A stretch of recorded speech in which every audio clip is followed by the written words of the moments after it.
If you own 100 shares of almost any stock that has options, there's a button on Robinhood that pays you cash today just for owning them.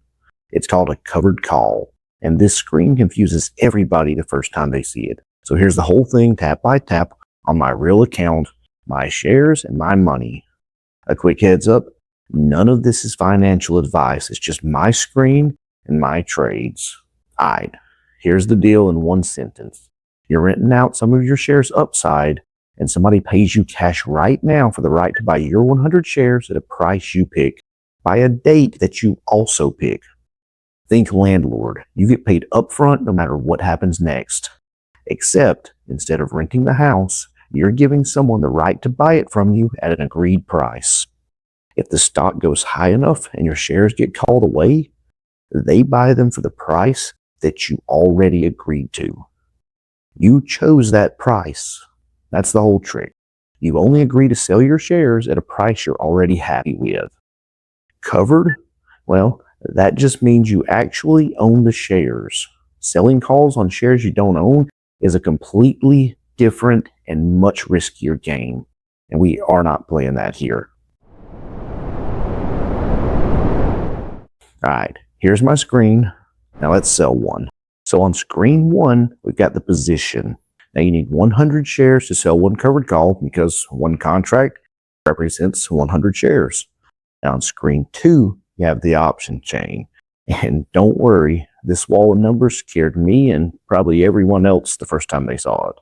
But today, we only care about 3 things: the expiration date, the strike price, and the premium. For now, ignore everything else. Now when it comes to just picking the strike price, I'm choosing a price at or above what I paid and at a price that I would genuinely be happy selling my shares. My numbers are all on screen next to my costs so you can see the logic and not just the tapping on the screen. If seeing your shares disappear at that price would make you sad, then pick a higher strike or don't sell the call. Now for picking the date, farther out will generally pay you more total premium, but it also locks you into the contract longer. Shorter gives you less time in the trade and gets you back to a decision sooner. For the wheel, 30 to 45 days is a very common starting point. It gives you enough time to collect meaningful premium without going too far out. Now, if you take a look at screen 3, we've got the sell ticket. Here's my limit price, here's my credit I'm asking for, and here's the review screen. Now, seriously, read every line because it's showing you exactly what's happening before you swipe up. Got it?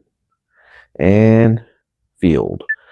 Now watch the account. The premium hits today, not when the option expires, today. Alright, there are 3 main ways a covered call can play out, and you should be comfortable with all 3 before you ever tap that sell button. So, ending 1, the stock stays under your strike and the call expires worthless. You keep the shares and you keep the premium. Then you can do it all over again. This is the boring one, and honestly, boring is fine. Ending number 2, the stock comes past your strike and your shares get called away. That means your shares sell at the price that you already picked. You didn't lose just because your shares got called away. You sold them for exactly what you agreed to sell them for, and you still kept the premium. And I can actually show you this one live. My Pfizer call is in the money right now, and these shares could be leaving soon at my price, and I keep everything they paid me along the way. If it happens, you'll see it happen right here on this channel. Now for ending 3, you change your mind early. So you can buy the call back or potentially roll it to another strike or expiration. That could cost you some premium, but it gives you another decision instead of simply waiting for expiration. So, rolling, well, that's a whole video by itself. So for today, just know that that option exists. Now the honest part. When not to do this. Don't sell calls on shares you'd hate to lose. If the stock suddenly takes off, you may have to watch it keep climbing after your shares have already been called away. So, don't pick a strike below your break even just because the premium looks good. If you get assigned there, you could turn an income trade into an overall loss. And don't sell a call against your shares you might need to sell suddenly. You see the pattern? The premium is payment for giving something up. You're giving someone else the right to buy your shares at a price that you agreed to.